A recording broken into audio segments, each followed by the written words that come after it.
პირველად ქართული მედიცინის ისტორიაში მსოფლიო რეკორდი დამყარდა. კლინიკა მიკროდერმის დერმატოვენეროლოგმა ჯანსუღ ვერულაშვილმა ხალების დიაგნოსტიკის მიმართულებით 24 საათში 363 პაციენტი მიიღო. ეს ამბავი ალბათ გარკვეულწილად გვაძლევს ინფორმაციას საერთაშორისო სტანდარტების მქონე კლინიკის მიკროდერმის შესახებ, რომელიც ჯერ 1 წლისაც არაა, რაც ფუნქციონირებს, თუმცა არაერთი კმაყოფილი პაციენტი და რაც ყველაზე მნიშვნელოვანია, კვალიფიციური გუნდი ჰყავს. რა სიახლეებს გვთავაზობს კლინიკა დერმატოლოგიური დაავადებების, ხალების დიაგნოსტიკის და მკურნალობის, პადოლოგიის და კანის ქირურგიისა და ესთეტიკის მიმართულებით კლინიკის სამედიცინო დირექტორი დერმატოვენეროლოგი გიორგი არველაძე და ასევე დერმატოვენეროლოგი ჯანსუღ ვერულაშვილი გვეტყვის. კი ბატონო, და ამ ყველაფერს გავაკეთებთ უკვე ჩვენი სტუმრებისგან. კიდევ ერთხელ დილამშვიდობისა, მოგესალმებით. დილამშვიდობა. რა სერვისებს თავაზობთ მომხმარებლებს, რა არის სიახლე და რისი შესაძლებლობა ექნება თქვენთან მოსულ სტუმრებს? პირველ რიგში მოგესალმებით, მადლობა მოწვევისთვის, მოგესალმებით თქვენს მაყურებელს. ეს კლინიკა გამოჩეული არის ორი საკითხით. ერთი ეს არის გარემო, გამომდინარე იქიდან ჩვენც ძალიან ხშირად აღნიშნავთ იმ საკითხს, როცა ვსტუმრობთ სხვადასხვა კლინიკას, რომ აი კლინიკაში არ უნდა იგრძნოს ადამიანმა თავი და ყველაფერი ვეცადეთ ინტერიერის კუთხით, რომ იყოს მყუდრო გარემო, მშვიდი, კომფორტული, რაც ასოცირებული ისეთ გარემოს და თვითონ ადამიანის სახშია, რა თქმა უნდა. ყველადაი სტანდარტით არის აღჭურვილი მოყოლებული კორონას პერიოდიდან ვენტილაციაც კი, რომელიც ხელს უშლის ვირუსების გავრცელებას, არის აბსოლუტურად ჟანგბადის ფილტრაცია, ყველა ის სტანდარტი, რაც აუცილებელი არის, რაც არსებობს წამყვან კლინიკებში, როგორც ევროპის. ბატონო გიორგი, რადგანაც ხშირ შემთხვევაში, როდესაც კლინიკაში ამა თუ იმ თემაზე და საჭიროების გამო მივსულ ვარ, რიგში, როდესაც ბევრი პაციენტი ერთად იყრის ხოლმე თავს, სულ აი ესე ჩემი თავი დამიჭერო, ცოტა ვიძაბები, რადგანაც არ ვიცი, ეხლა სულ სხვა პრობლემები და რითი გავალ კიდე აქედან არ ვიცი და ეს ვენტილაციის სისტემა კიდევ უფრო საინტერესოა და მოხიბლავს. ყველანაირად ვცდილობთ თითოეული ადამიანისთვის რაც შეიძლება მასზე მოგებული კომფორტი დახვდეს. მეორე რა თქმა უნდა ეს არის გუნდი, რომელიც ამ სასიამოვნო გარემოში კიდევ უფრო ამარტივებს მომსახურების პროცესს. იდეა აზრი ამ კლინიკის გახსნასთან დაკავშირებით შედგა იქედან, რომ შეკრებილია ის ადამიანები, როგორც ერთ ოჯახად, რომელსაც მრავალწლიანი გამოცდილება აქვს ურთიერთთანამშრომლობის და ეს პირდაპირ იგრძნობა და გზაფორმით ხდება თითოეული პაციენტის ჩვენთვის როგორც პაციენტებისთვის კიდევ უფრო კომფორტულია, რადგანაც ის სახელები და გვარები, რომლებიც ვიცით, რომ ამ კლინიკაში ხართ და მუშაობთ, ჩვენთვის კიდევ უფრო სანდოა, რადგანაც როდესაც მიდიხარ კლინიკაში, ბევრი სერვისი შეგიძლია იმ ადამიანებისგან მიიღო, რომლებსაც ენდობი, რადგანაც ხალი არ არის სახუმარო თემა და არა მარტო ხალი ზოგადად, უბრალოდ ეს ის თემაა, რომელზეც უბრალოდ პირველივე შეფასება ადამიანს რაც გიჩნდება, ხო, სანამ პაციენტი გახდები, რომ რაღაც არ მოგწონს, რომელიც არც თუ ისეთი სახუმაროა. შესაბამისად, ასე დროს ხო ისეთი ექიმები გვჭირდებით, ვისაც გენდობით და მადლობა თქვენ ამისთვის. მიუხედავად იმისა, რომ 14 ოქტომბერს გაიხსნა კლინიკა, აღსანიშნავია ის ფაქტი და კიდევ ერთხელ უნდა გავუსვათ ხაზი, რომ ნამდვილად არის შეკრებილი კვალიფიციური გუნდი. კი ბატონო. ასევე გარდა ამ ყველაფერს, რაც თქვენ ბრძანეთ და ჩამოთვალეთ, სერვისების შესახებ რომ ვუთხრათ თქვენს მომხმარებლებს. კლინიკაში არსებობს აბსოლუტურად ყველა სერვისი. კი ბატონო, ხალების დიაგნოსტიკა ვახსენეთ, თუმცა სხვა პრობლემები არა მარტო ხალების დიაგნოსტიკა, კანის მხრივ სრული დიაგნოსტირება, მოგეხსენებათ, რომ დერმატოლოგიაში 2500-ზე მეტი დაავადებაა, ამ მხრივ ძალიან დახუნძლული ვართ და თითოეული დაავადების მაქსიმალურად დიაგნოზირება აღჭურვილი ვართ როგორც თანამედროვე აპარატურით, ასევე ხელოვნური ინტელექტის სისტემით. არსებობს კლინიკაში დიდი გამოცდილება ხელოვნური ინტელექტთან მეგობრობის, რომ რამდენად მნიშვნელოვანია ამ ინფორმაციის სწორი აღქმა და გაზიარება, იმიტომ რომ ჩვენ ვიცით, რომ დღესდღეობით ყველა წყაროს ბოლო წინადადება სრულდება, რომ შესაძლოა ინფორმაცია იყოს არასანდო, ან იყოს 80%-იანი სიზუსტის და ხშირად ეს უფრო შეცდომაში შეყვანის საბაბი ხდება, როგორც ექიმის მხრივ, ასევე პაციენტის მხრივ და ძალიან დიდი მნიშვნელობა აქვს დღესდღეობით ამ დიდი ინფორმაციის სწორად გადამწილებას და მარტივად მიწოდებას თითოეული პაციენტისადმი. მაქსიმალურად უწყობთ ფეხს თანამედროვეობას. რა თქმა უნდა, ასევე ძალიან მნიშვნელოვანი საკითხი არის ხალების წარმონაქმნების დიაგნოზირება, რაც ძალიან მარტივად ხდება, ძალიან კომფორტულია, არ არის საშიში. კი ბატონო. დაგვირგვინება ხალების მოცილება ძალიან გამარტივებულია ჩვენთან. ყველანაირად ვცდილობთ, რომ არანაირი კვალი არ დაგვრჩეს ეს საკითხი ყველას აღელვებს და ამ ხრივ ეს სრულად შეკრული ესეთი სერვისი არის, რაც მორგებულია ყველა პაციენტზე, რომ მისთვის სასრული გამოსავალი მივიღოთ. გარდა ამით არსებობს პოდოლოგიური განყოფილება, ფრჩხილის ირგვლივ ველა სახის პრობლემა, ნებისმიერი სახის დაავადება, რომელიც ასევე ორიენტირებულია, რომ იყოს უმკივნეულო, დროის ხრივ მაქსიმალურად მცირე, კომფორტული. რაოდენ პარადოქსულიც არ უნდა იყოს ჩემი მხრიდან თმის ჩვენის დიაგნოსტირება და თანამედროვე სტანდარტები, რაც უზრუნველყოფს ამ ხრივ უფრო ლიდერი ჩემგან განსხვავებით და რა თქმა უნდა ამ ხრივაც ყველა თანამედროვე მიდგომა თმის ჩვენას რაც შეეხება ბუნებრივად ჩემ პრობლემა არის, რასაც ვებძვი და ვცდილობ რომ შევაჩერო მაინც ამ მიმართულებით რამე სიახლე არის მკურნალობის მხრივ თუ როგორ ხდება? და ზოგადად რამდენად ეფექტურია ამ მიმართულებით პრობლემაზე მკურნალობა? უპირველეს ყოვლისა მადლობა სტუმრობისთვის, მივესალმები თქვენს მაყურებელს. დილამში აი ბატონი გიორგი დამეთანხმება, რომ აღნიშნული ულტრათანამედროვე ფოტოფაინდერის სისტემა გვეხმარება არა მარტო კანის და წარმონაქმნების დიაგნოსტირებაში, კანისა და მისი დანამატების. კი ბატონო. იგულისხმება თმა ფრჩხილები დიაგნოსტირებაში და შესაბამისად ადეკვატური მკურნალობის განსაზღვრაში.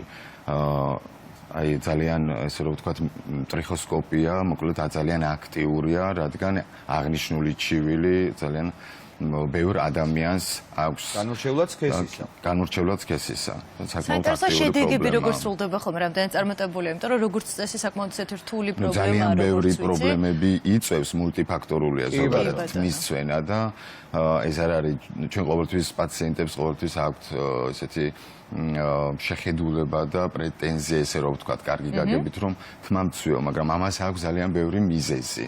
ჩვენ ყოველთვის ვეხმარებით ვცდილობთ რომ ამ მიზეზების მოკლედ ესე რომ ვთქვათ იდენტიფიცირება მოვახდინოთ და რა თქმა უნდა ადეკვატური მკურნალობა შევთავაზოთ და საკმაოდ შედეგიანი ეს ყველაფერი. კი ბატონო და ბუნებრივია ესთეტიკის მიმართულებით კიდევ გვაინტერესებს რა სერვისები არის, რით შეიძლება მოხმარებელმა რო იცოდეს. ორი მიმართულება გვაქვს თან ხო? სამკურნალო და სილამაზის მიმართულება. გამორჩეული მხრივ ვართ, რომ ესთეტიკური მედიცინა ძალიან დიდ პრაქტიკულ ცოდნასთან ასოცირდება ყოველთვის. ჩვენთან შეკრულია დერმატოლოგის და კოსმეტოლოგის ურთიერთსწორი თანამშრომლობის შედეგად პაციენტი უფრო მეტ მომგებიან პოზიციაში ხვდება, მაქსიმალურად მცირდება დიაგნოზირების ხარვეზის და შეცდომის დაშვების რისკი, მაქსიმალურად ორი სპეციალისტი არის კონცენტრირებული, რომ თითოეულ კონკრეტულ ხარვეზზე რაც შეიძლება მეტი შედეგი მივიღოთ და ამ ხრივ სრული გადაფარვა ხდება როგორც შეცდომის აღმოცენების რისკის ხრივ, ასევე მაქსიმალური შედეგის ორიენტირების ხრივ. ჩართულია მკურნალობის პროცესში როგორც დერმატოლოგი, ასევე კოსმეტოლოგი და მათი ურთიერთთანამშრომლობის მეშვეობით. რაც უმნიშვნელოვანესი არის ბატონო გიორგი, რადგანაც დღევანდელ დღეს მაინც ძალიან ტრენდულია ესთეტიკის მიმართულება, ძალიან სწრაფად ვითარდება და ხშირ შემთხვევაში ადამიანები ასე დროს ექიმთან მიდიან ხოლმე მეგობრის, მეზობლის შედეგით.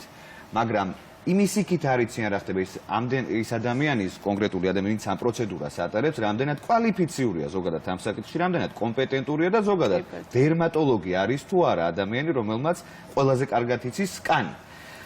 შესაბამისად მეც ვურჩევდი ადამიანებს, რომ კვალიფიციურ ექიმთან კონდეთ საქმე, რადგანაც მე ძალიან ხშირი უკუჩვენებებია ხოლმე და გართულებები, რომლის გამოც მე უკვე ექიმთან მიდიხართ ხოლმე და ამიტომ მივდივართ ერთი პრობლემით და ესთეტიკურ პროცედურის შემთხვევაში ხშირად არის ალბათ თქვენს დამეთანხმებით, როდესაც კიდევ ამას ემატება სხვა პრობლემა. ამიტომ როგორც არჩილმა აღნიშნა, ძალიან მნიშვნელოვანია. ძალიან ხშირი ესეთი შემთხვევები, როდესაც უბრალოდ კოსმეტოლოგთან ხდება პაციენტი ვიზიტთან და იქ ყოფილა შემთხვევა, რომ კანის კიბომდეც მის აღმოჩენამდეც შემთხვევით ხასიათის აღმოჩენამდეც მივსულ ვარ და ცუდ იშვიათად სრულიად შემთხვევით, რომ აი რაღაც აბსოლუტურად სხვა ნაოჭების მანიპულაციის დროს წააწყდით და რაღაც წარმონაქმნი და დასრულებულა აბსოლუტურად. აი სწორედ ეს მეტყველებს იმაზე, თუ რამდენად მნიშვნელოვანია ორივე ექიმის ჩართულობა ასეთ დროში.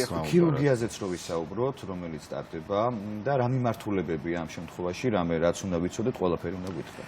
ნებისმიერი სახის წარმონაქმნის მოცილება, ნებისმიერი მეთოდით, ეს იქნება ქირურგიული ექსციზია, მოკვეთა, ესე რომ ვთქვათ, და აი ეს სიტყვა ყურში ყოველთვის სუდად ხვდება ქირურგი მოკვეთა, თუმცა სინამდვილეში ეს არის ძალიან მარტივი პროცედურა. ეს არ ასოცირდება, არ ასოცირდება რაღაც მასშტაბურ რაღაც ოპერაციასთან, რამდენიმე წუთი გრძელდება 3-დან 5 წუთამდე ადგილობრივი ანესთეზიით. უმარტივესი სარეაბილიტაციო დროით ფაქტურად გება ადამიანი მიდის საკში და არანაირი შეზღუდვა არ აქვს. ყველანაირად ვცდილობთ რომ არ იყოს სტრესული ეს ქირურგია, ეს სიტყვა და ყველაზე მთავარი რა დაგვრჩება შემდეგ. აბსოლუტურად ყველაფერი კეთდება იმისთვის რომ ნაწიბური არ დაგვრჩეს, ან იყოს ძალიან მინიმალური. მოგეხსენებათ რომ წარმონაქმნის მოცილება გარკვეული კვალის დატოვებასთან სამწუხაროდ ყოველთვის ასოცირდება, თუმცა ყველანაირი სტანდარტით და იმპროვიზაციით ვცდილობთ რომ ეს ნაწიბური იყოს მაქსიმალურად შეუმჩნეველი, რაც სრულიად რეალურია. ამ ხრივ ყველანაირი მეთოდი არსებობს კლინიკაში, რომ თითოეულ ადამიანს წარმონაქმნი მოცილდეს შესაბამისი სტანდარტით და შესაბამისი მეთოდით. და თქვენ ახსენეთ, რომ შედეგი არისო და რა დარჩებაო, მაგრამ ჩვენ დაგვრჩა ის, რომ ესე იგი ქართულ მედიცინაში მსოფლიო და გინესის რეკორდი დაამყარა ჯანსუღ ვერულაშვილმა. აუცილებლად შევეხებით ამ თემას სანამ ურჩებით, ბუნებრივია ჩვენ გაკუთვნილ დროს და ამოვწურავთ 24 საათში 363 პაციენტი. თავდაპირველად ალბათ ძალიან საინტერესო, საიდან გაჩნდა იდეა იმისა, რომ ეს სოციალური კამპანია ხო წამოგეწყოთ და რას ემსახურებოდა, რა შედეგი გამოიღეთ, ესეც რომ გითხრათ. ესე იგი უპირველეს ყოვლისა იდეა საიდან გაჩნდა, ჩვენ გვყავს კლინიკის დირექტორი, თავარი დამნაშავე ამ ამბავში, იდეების გენერატორი პირდაპირ ბატონი სანდრო, რომელსაც გაუჩნდა აღნიშნული იდეა. და აი ნელ-ნელა აი რამდენად რეალურად გესახებოდეთ ეს ყველაფერი, როდესაც შემოგთავაზეთ? თავდაპირველად ცოტა არარეალური შეგრძნება იყო, მაგრამ ნუ ეს ყველაფერი ზოგადად დავიჯერეთ ესე რომ ვთქვათ. აი რა როგორ მოიქეცით, როდესაც პაციენტი შემოვიდა და აი მაგალითად მე ალბათ 363 ხალი მაქვს ჯერ მარტო მე და აი ესე დროს რა ხდება, როდესაც 24 საათში ამყარებთ რეკორდს და ადამიანს ძალიან ბევრი ხალი აქვს. ძალიან მნიშვნელოვანი იყო ზოგადად 363 პაციენტი გამოვიდა 24 საათის განმავლობაში, ძალიან დატვირთული ვიყავი, როგორც ფიზიკურად, ასევე ემოციურად. პირდაპირ გაგებით 24 საათის განმავლობაში მუშაობდით, ღამეც მუშაობდით? ღამეც მუშაობდით, რა ვიცი, გამთენიისას არ გავჩერებულ ვართ. და აი ეს იყო არა მარტო ერთი ხალი ვნახეთ, შემდგომ იყო პაციენტების თხოვნები, რომ ნუ მეორე, მესამე, მეოთხე და ეს ბუნებრივია, მათაც აინტერესებს. ბუნებრივია კი აი აქაც და რა თქმა უნდა მაქსიმალურად ვეცადეთ რომ აი ყველასთვის პასუხი გაგვეცა და დაგვემშვიდებინა და გვეთქვა ადეკვატური დიაგნოზები ყველასთვის. და რაც ყველაზე მნიშვნელოვანია, გამოვლინდა 3 ისეთი შემთხვევა, როგორც ვიცი, რომელიც ახლა უკვე უფრო უსაფრთხოდ და კარგად იქნებიან, ხო? აი ეს არის ყველაზე მთავარი, თუ რა გამოიღო ამ კამპანიამ. აი ეს მიზანი აქვს ზუსტად დიაგნოსტირებას, პერიოდულ მონიტორინგს, ხალების ცნობადობის ამაღლება ზოგადად რო ხალია და კი ბატონო უნდა საზოგადოებაში და აი ეს დატვირთვა ქონდა უპირველეს ყოვლისა აღნიშნული. კი ბატონო, მადლობა უნდა გადაგიხადოთ ძვირფასო მეგობრებო სტუმრობისთვის. ძალიან მალე ჩვენც რეკორდი დავამყავრეთ, ასე თქვა თქვენი სტუმრობით. საეთეროდ რომ ძალიან მალე გადის ხოლმე, მე მინდა წარმატება გისურვოთ, ბევრი კმაყოფილი პაციენტი და ჩემი ნდობა პატივისცემა თქვენ და კლინიკას, ამიტომ ბედნიერი ვარ რომ ყავდით ეთერში სტუმრად და ბოდიში პაციენტებს, რომლებსაც ახლა მოგაკელე.